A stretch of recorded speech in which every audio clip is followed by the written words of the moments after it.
Good morning students. आज मैं आपको एक्सरसाइज 3.7 की कुछ क्वेश्चंस बताऊंगा। एक्सरसाइज 3.7 जो है ये बहुत ही इंपॉर्टेंट एक्सरसाइज है। इसके जितने भी क्वेश्चंस हैं वो सारे क्वेश्चंस इंपॉर्टेंट हैं। पूरा एक्सरसाइज ही बहुत इंपॉर्टेंट है। इसमें से ज़रूर एग्ज़ाम में क्वेश्चंस आते हैं और कॉम्पिटिटिव एग्ज़ाम्स में भी बहुत क्वेश्चन आते हैं। जब आप स्कूल पास आउट हो जाएंगे और स्कूल पास करने के बाद एग्ज़ाम देंगे तो उसमें भी इस एक्सरसाइज से क्वेश्चंस बहुत आते हैं। इस एक्सरसाइज के सारे क्वेश्चंस को ध्यान से देखना है। इसमें मैंने कुछ फॉर्मूलेज और रूल्स बताए हैं, उन फॉर्मूलेज को ध्यान से समझना है। समझ आ रहा है? यही जो फॉर्मूलेज और रूल्स हैं ये आपको क्लास 7th 8th में भी काम आएंगे। 6 में तो काम आएगा ही, 7th 8th में भी बहुत काम आने वाला है। इसलिए इन फॉर्मूलेज को बहुत अच्छी तरह से समझना है। ठीक है, ओके। इसमें पहला रूल ये है, ये तो बहुत ही ईजी रूल है, ये सबको पता ही है कि अगर मैक्सिमम, लार्जेस्ट और लॉन्गेस्ट इस तरह के वर्ड आते हैं, ठीक है, कि फाइंड द मैक्सिमम लेंथ, ठीक है, largest length of tape, longest tape, इस तरह से कुछ भी वर्ड अगर आता है मैक्सिमम, लार्जेस्ट और लॉन्गेस्ट, तो उस केस में हम क्या करेंगे, HCF फाइंड करेंगे। वर्ड प्रॉब्लम है हमारे पास, वर्ड प्रॉब्लम में देखेंगे कि अगर ये शब्द आ रहे हैं मैक्सिमम, लार्जेस्ट, लॉन्गेस्ट, तो उस केस में HCF फाइंड करेंगे। ये H मतलब हाईएस्ट है, हाईएस्ट कॉमन फैक्टर, ये भी हाईएस्ट है और ये सब भी हाईएस्ट हैं, इसलिए हम इसमें HCF फाइंड करेंगे। इस तरह से अगर मिनिमम आ रहा है या फिर स्मॉलेस्ट आ रहा है या लीस्ट, ये शब्द आ रहे हैं क्वेश्चन के अंदर, तो उस केस में हम LCM फाइंड करते हैं। ये दो नियम आपको समझ आ गए। मैक्सिमम, लार्जेस्ट, लॉन्गेस्ट, इस तरह के शब्द अगर हैं क्वेश्चन के अंदर तो आपको क्या फाइंड करना पड़ेगा, HCF। और अगर मिनिमम, स्मॉलेस्ट, लीस्ट इस तरह के शब्द हैं तो हमें क्या फाइंड करना है, LCM। इतना क्लियर है? ओके। क्वेश्चन नंबर 1 सेज कि इसमें इन्होंने वेट्स दिए हुए हैं 75 किलोग्राम एंड 69 किलोग्राम। अब इन्होंने ये बोला है कि मैक्सिमम वेट निकालो, मैक्सिमम वैल्यू ऑफ वेट, ये फाइंड करना है। तो maximum value of weight find करना है तो मैक्सिमम में हमें क्या फाइंड करना होता है, HCF। इसलिए हम क्या करेंगे, इन दोनों का क्या निकालेंगे, HCF। बहुत ही आसान है, जिसको ये नियम पता है उसके लिए आसान है, जिसको ये नियम नहीं पता है उसके लिए टफ है। हमें इसमें maximum value of weight find करना था, इसलिए हम 75 और 69 का HCF निकालेंगे। मैंने क्लियर लिखा है यहाँ पे, we have to find the maximum weight, हमें मैक्सिमम वेट फाइंड करना है, so we have to find HCF। इसलिए हम HCF फाइंड कर रहे हैं 75 और 6। ये लाइन लिखने की आवश्यकता नहीं है, ये लाइन सिर्फ समझने के लिए मैंने लिखा है, आपको समझाने के लिए लिखा है। ठीक है, एग्जाम में ये लाइन लिखने की जरूरत नहीं है, सीधे हम यहाँ पे लैंग्वेज लिख देंगे क्वेश्चन में से। ठीक है, weight of first bag, weight of second bag, ऐसे करके लैंग्वेज लिख देना और फिर उसके बाद HCF निकाल लेना। ये सिर्फ आपके समझने के लिए है कि यहाँ पर हम HCF क्यों निकाल रहे हैं, क्योंकि यहाँ पर मैक्सिमम वेट फाइंड करना है। समझ आ रहा है आपको? मैक्सिमम वेट फाइंड करना है, इसलिए हम HCF निकालेंगे। अब HCF निकालेंगे, दो मेथड बताए थे मैंने, prime factorization and division method. Division method बहुत आसान होता है, आप इसको प्राइम फैक्टराइजेशन मेथड से भी निकाल सकते हैं, आपको जो इजी लगता है वो कर सकते हो। मैंने डिवीजन से करवाया है। यहाँ पे 69 से डिवाइड करेंगे इसको, यहाँ 6 आ जाएगा, फिर ये 69 यहाँ पे आ जाएगा, फिर 6 1 जा 6 आ गया, ये 9 नीचे आ जाएगा, 6 1 जा 6 आ गया, यहाँ 3 रिमाइंडर आ गया, 3 से फिर 6 को कर दिया, 3 2 जा 6। तो जब ये रिमाइंडर 0 हो जाता है उस केस में जो यहाँ पे नंबर होता है वो क्या होता है, HCF होता है। तो मैक्सिमम वैल्यू ऑफ वेट कितना हो जाएगा, 3 किलोग्राम। समझ आ गया? ये पहले बताया हुआ है, इसको देख लेना, मैक्सिमम वेट 3 किलोग्राम। अच्छा, इसके बाद ये क्वेश्चन नंबर 2 जो है, इसमें क्वेश्चन में क्लियर लिखा हुआ है कि मिनिमम डिस्टेंस कितनी कवर करेंगे वो लोग। तो मिनिमम में हमें क्या फाइंड करना होता है, मैंने अभी ऊपर बताया आपको। मिनिमम में हमें क्या फाइंड करना होता है, LCM। We have to find the minimum distance, so we have to find the LCM of 63, 70 and 77 centimetre.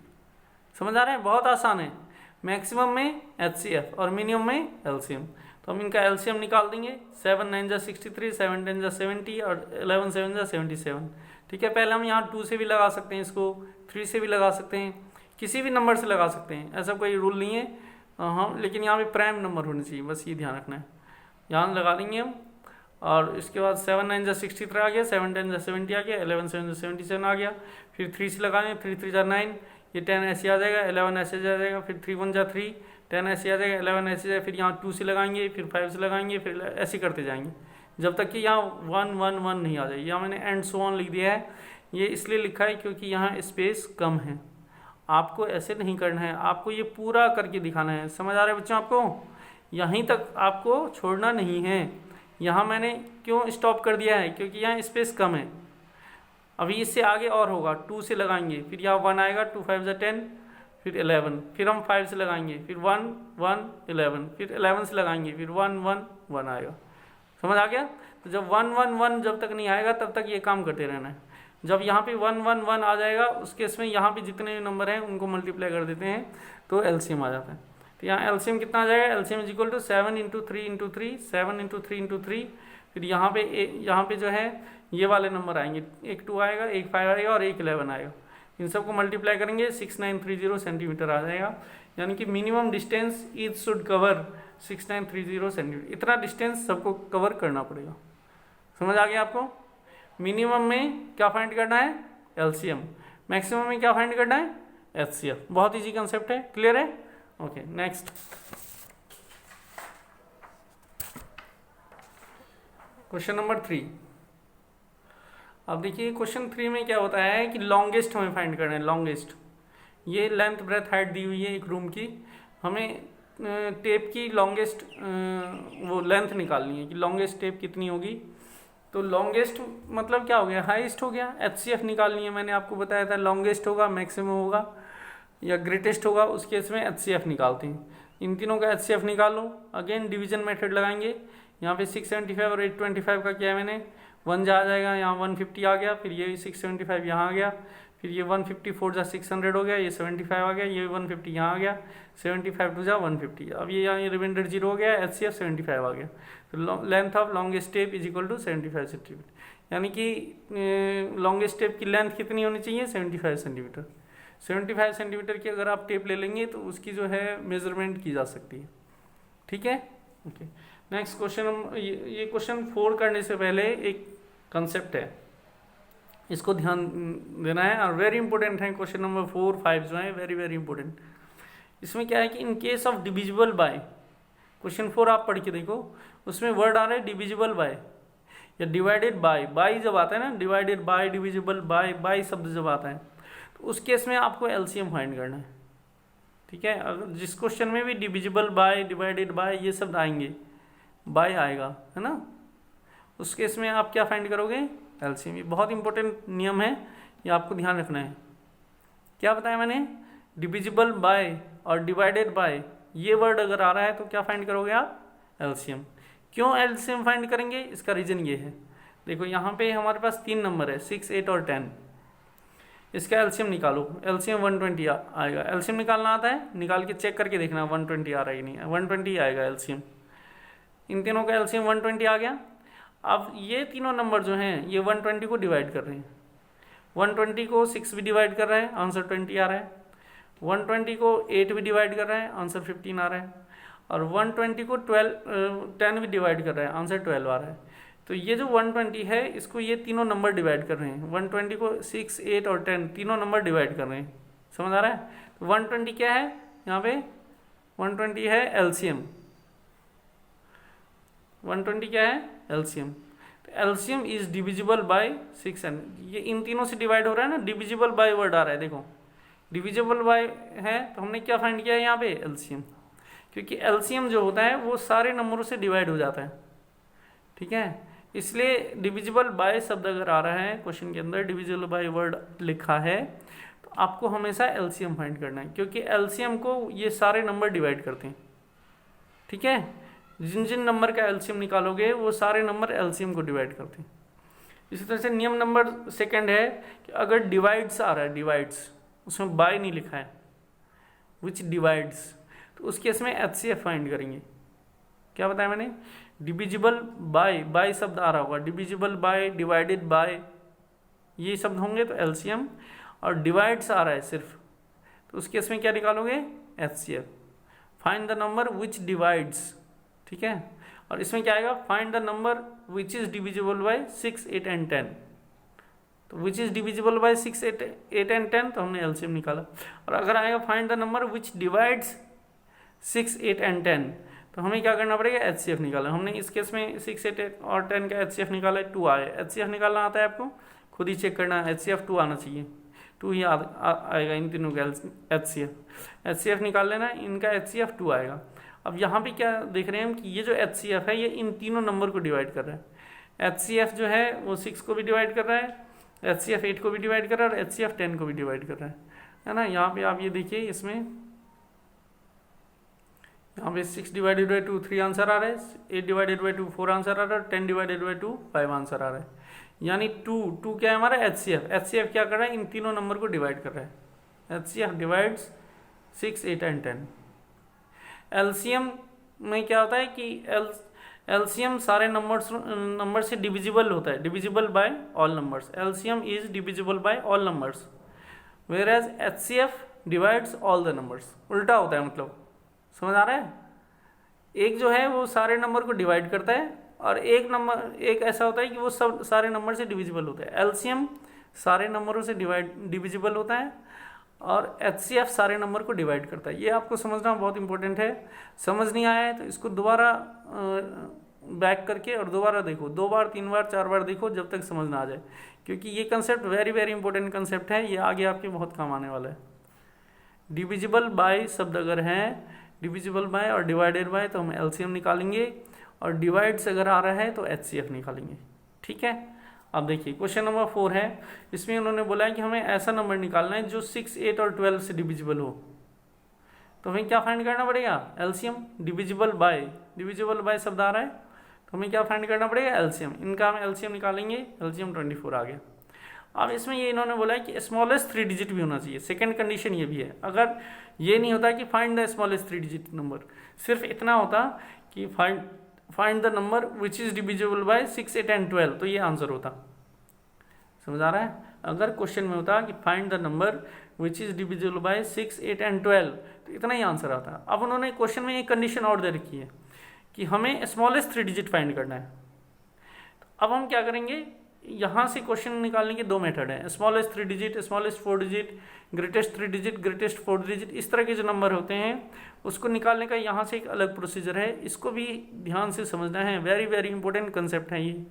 अभी बता रहा हूँ मैं, 7th 8th में बहुत आने वाले हैं इस तरह के क्वेश्चन। 6 में समझ लोगे, आपको 8th क्लास तक कोई प्रॉब्लम आनी ही नहीं है, और 12th के बाद तो आएगा ही काम कॉम्पिटिटिव एग्जाम्स में। अब ये मेथड कब लगाते हैं, जब डिजिट्स वाले क्वेश्चन आएंगे, 3 digit, 4 digit, 5 digit, smallest 3 digit, greatest 5 digit, इस तरह के क्वेश्चन आएंगे तब हम ये प्रोसीजर लगाते हैं। अब स्मॉलेस्ट 3 डिजिट इसमें हमें फाइंड करना है। तो स्मॉलेस्ट 3 डिजिट कितना होता है, 100, ये तो सबको पता है। तो जो हमारा LCM आया है, LCM से इसको डिवाइड कर देंगे। ठीक है, 100 डिवाइडेड बाई 24, और 24 4 96 होता है, 4 रिमाइंडर आ गया। इसको हम रिमाइंडर बोलते हैं, इसको डिवाइजर बोलते हैं, इसको डिविडेंड बोलते हैं। तो फिर रिक्वायर्ड नंबर क्या हो जाएगा, dividend this plus this minus this, 24 minus 4। इसमें से इसको माइनस करो, कितना आएगा 20, और फिर इसमें इसको प्लस करो, 100 प्लस 20 120 आंसर आ जाएगा।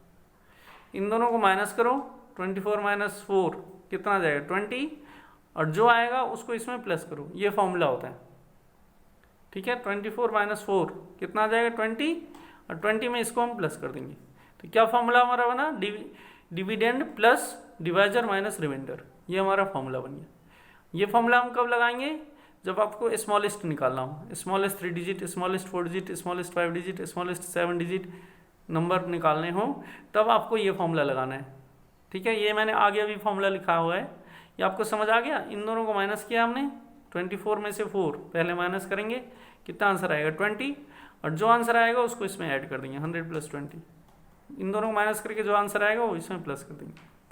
ठीक है, आगे ये फॉर्मूला लिखा हुआ है मैंने, ये आप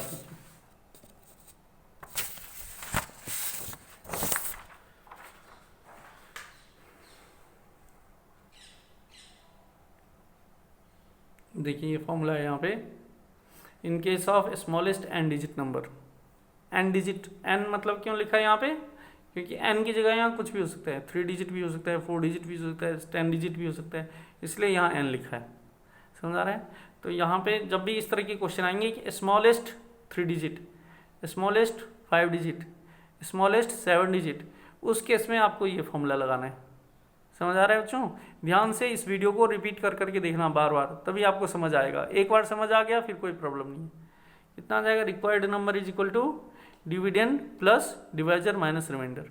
डिवाइजर में से रिमाइंडर को माइनस करेंगे, जो आंसर आएगा उसको डिविडेंड में प्लस करेंगे, जैसे अभी मैंने आपको करके दिखाया था। समझ आ गया? पीछे जाके आप देख सकते हैं वीडियो में।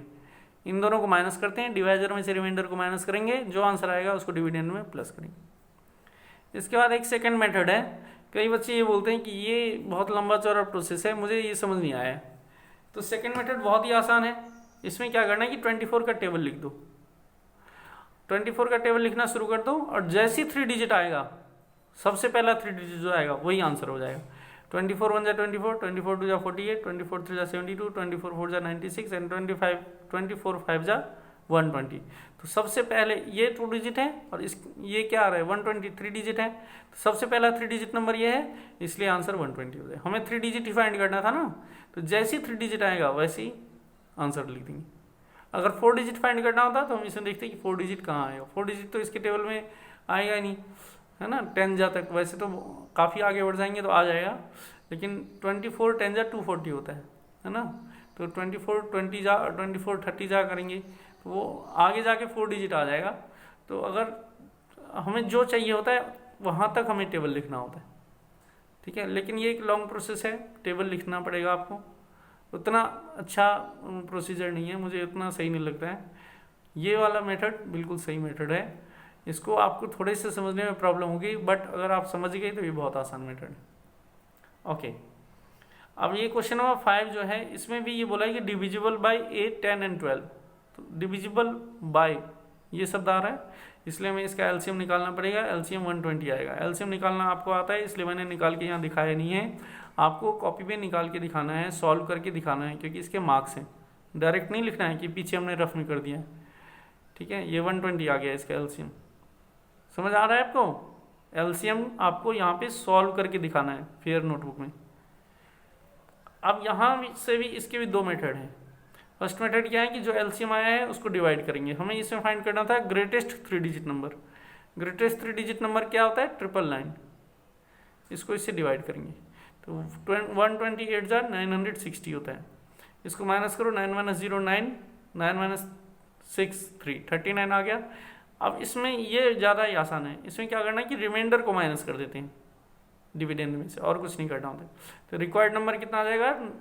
999 - 39। ये 999 है। 999 - 39 इक्वल टू 960। ये 960 इसका आंसर आ जाएगा, ठीक है। तो इसका क्या फॉर्मूला बना हमारा? इसका फॉर्मूला हो गया इन case of greatest and digit number.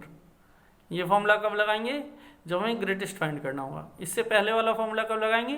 जब आपको स्मॉलेस्ट फाइंड करना होता है। तो greatest and digit, greatest 3 digit, greatest 4 digit, greatest 5 digit, greatest 10 digit जब करना होगा तब ये फॉर्मूला लगाते हैं। इसमें क्या होगा? Required number is equal to dividend minus remainder. Divide करेंगे, डिवाइड करने के बाद जो रिमाइंडर आए उसको माइनस कर देते हैं। डिविडेंड माइनस रिमाइंडर, डिविडेंड में से रिमाइंडर को माइनस कर देते हैं। यहाँ पे माइनस किया, ये आंसर आ रहा है। तो डिविडेंड हमारा ये 999 है, रिमाइंडर 39 है, इसको माइनस कर दो, आंसर आ जाएगा। तो ये फॉर्मूला कब अप्लाई करोगे आप? इन case of greatest 3 digit, 4 digit, 5 digit, 7 digit, इस तरह का कोई भी क्वेश्चन आएगा तो। और ये ऊपर वाला जो फॉर्मूला है ये कब अप्लाई करोगे? Smallest 3 digit, smallest 4 digit, smallest 5 digit. समझ आ रहा है? इस तरह का कोई भी स्मॉलेस्ट वाला केस आए तो ये लगाएंगे, ग्रेटेस्ट वाला आए तो नीचे वाला लगाएंगे। क्लियर है? अच्छा, इसका भी ये सेकंड मेथड है। यहाँ पे सेकंड मेथड, इसमें भी सेम प्रोसीजर जैसे मैंने पहले बताया था। राइट द टेबल ऑफ 120 का टेबल लिखो। हमें क्या मिलेगा? टेबल लिखते जाएंगे। तो 128 जा 960 होता है और 129 जा 1080 होता है। अब इसमें इन्होंने बोला था कि सबसे बड़ी 3 डिजिट नंबर चाहिए। 120 की टेबल में 9 जा जो है वो 108, ये 3 डिजिट तो नहीं है, यानी 120 की टेबल में इससे बड़ी कोई 3 डिजिट नहीं आ रही है। सबसे बड़ी 3 डिजिट यही है 120 की टेबल में। जो भी एलसीएम आएगा उसका टेबल लिख देंगे और उसके टेबल में सबसे बड़ी डिजिट जो होगी वही आंसर आएगा। 120 की टेबल में सबसे बड़ी डिजिट यही है तो ये आंसर आ जाएगा, ठीक है। अच्छा, बट ये मेथड उतना सही नहीं है। आपको सही लगे तो कर सकते हो, कोई प्रॉब्लम नहीं है। जो पहले बताया मैंने, ये वाला मेथड बताया, ये ज़्यादा अच्छा है। ये मेथड आपको ये वाला अप्लाई करना है, इसको सीख लो, आगे क्लासेस में बहुत काम आएगा। इसके बाद ये क्वेश्चन नंबर 6 जो है, इसमें क्या बोला है कि ट्रैफिक लाइट्स हैं, उनके जो ऑन होने के टाइम है, रेड लाइट होने का टाइम है 48 सेकेंड के बाद होता है, दूसरा 72 सेकेंड के बाद होता है, तीसरा 108 सेकेंड के बाद होता है। अलग अलग जगह पे लगे हुए हैं, 3 जगहों पे। अब इन क्वेश्चन में ये पूछा है कि कम से कम कितने टाइम के बाद वो एक साथ मतलब चेंज होंगे, एक साथ चेंज हो, मतलब सुबह 7 बजे एक साथ हुए थे वो, जैसे सुबह मॉर्निंग के 7 बजे तीनों जगह रेड लाइट हो गई थी मॉर्निंग 7 AM में। तो इन्होंने ये पूछा है, ये नहीं पूछा इन्होंने कि लीस्ट टाइम, लिखा नहीं है इन्होंने ये बोला है कि कितने देर बाद वो दोबारा एक साथ चेंज होंगे। तो ये खुद ही सोचने वाली बात है कि हमें ये निकालना है कि कम से कम टाइम, मिनिमम टाइम बताना है कि कम से कम कितने टाइम के बाद वो दोबारा एक साथ चेंज होंगे। ठीक है, मिनिमम निकालना है इसमें। तो इसमें लीस्ट टाइम ही फाइंड करना है ना, लीस्ट टाइम। इसलिए हम क्या फाइंड करेंगे, इनका एलसीएम निकाल लो। 432 सेकेंड आ जाएगा। इसको और मिनट में कन्वर्ट कर देंगे। 1 मिनट में 60 सेकेंड होता है, 60 से डिवाइड कर दो, 7 मिनट 12 सेकेंड आ जाएगा। ठीक है, 60 इंटू 7 420 मिनट सेकेंड हो गया। 420 को इसमें से माइनस कर देंगे, 12 आ जाएगा। तो 7 मिनट 12 सेकेंड आ जाएगा। ठीक है, तो therefore time eight which traffic light change simultaneously 7 minute 12 second past 7 AM। 7 बजे सुबह एक साथ चेंज हुए थे और फिर ये 7:07 पे दोबारा चेंज होंगे। क्वेश्चन यही पूछा इन्होंने कि कम से कम कितने टाइम के बाद वो दोबारा एक साथ चेंज होंगे। तो 7 मिनट 12 सेकेंड बाद फिर दोबारा एक साथ चेंज होंगे वो। ठीक है, और कम से कम टाइम हमें फाइंड करना है। तो कम से कम टाइम की वजह से हमने इसमें क्या फाइंड किया है, एलसीएम। लीस्ट टाइम की वजह से हमने इसमें एलसीएम फाइंड किया है। क्वेश्चन में लीस्ट टाइम गिवन नहीं है, हमें खुद ही दिमाग से सोचना है, क्योंकि पूरे दिन में तो वो पता नहीं कितनी बार एक साथ चेंज हो जाएंगे। तो हमें मैक्सिमम नहीं निकालना है इसमें, हमें मिनिमम टाइम ही बताना है कि कम से कम कितना टाइम है कि जिससे फिर वो दोबारा एक साथ उनकी जो है लाइट जो है वो एक साथ चेंज हो। तो कम से कम टाइम के लिए हमें क्या निकालना है, एलसीएम निकाल लेंगे। इसको मिनट में कन्वर्ट कर देंगे, 7 मिनट 12 सेकेंड आ जाएगा। और टाइम कितना हो जाएगा, 7 मिनट 12 सेकेंड पास्ट 7:07 पे दोबारा के दोबारा ये लोग एक साथ चेंज होंगे। ठीक है, क्वेश्चन नंबर 8 में डिविजिबल बाय है, तो एलसीएम निकालेंगे। ठीक है, डिविजिबल बाय में हमेशा एलसीएम निकालते हैं। एलसीएम 90 आ जाएगा। और रिमाइंडर 5 है, रिमाइंडर 5 बचना चाहिए, तो जो भी रिमाइंडर है होता है वो उसमें ऐड कर देते हैं एलसीएम। ठीक है, रिमाइंडर में एलसीएम ऐड कर देंगे, 90 + 5 95 आ जाएगा। समझ आ जाएगा। इसमें एलसीएम निकालना है। एलसीएम में क्यों निकाला है, क्योंकि डिविजिबल बाय है। Divisible bye 6, 15 and 18। तो डिविजिबल बाय में क्या निकालते हैं, एलसीएम। और एलसीएम निकालने के बाद जो भी इसमें रिमाइंडर होगा ना, रिमाइंडर 5 बचे, रिमाइंडर 7 बचे, रिमाइंडर 10 बचे, तो जितना भी रिमाइंडर बच रहा होगा वो इसमें ऐड कर देंगे। तो 5 रिमाइंडर बच रहा है, तो रिमाइंडर हमने 5 ऐड कर दिया। 90 + 5 95 आंसर आ जाएगा। यानी कि अगर हम 95 में 6 से डिवाइड कर दें तब भी रिमाइंडर 5 बचेगा। 95 में 15 से डिवाइड कर दें तब भी रिमाइंडर 5 बचेगा।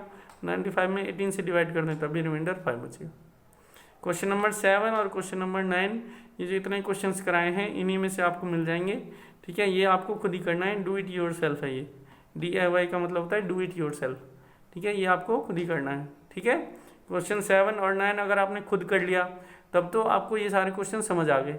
और क्वेश्चन 7 और 9 अगर आप खुद नहीं कर पा रहे हो, इसका मतलब ये क्वेश्चन आपको समझ नहीं आया है।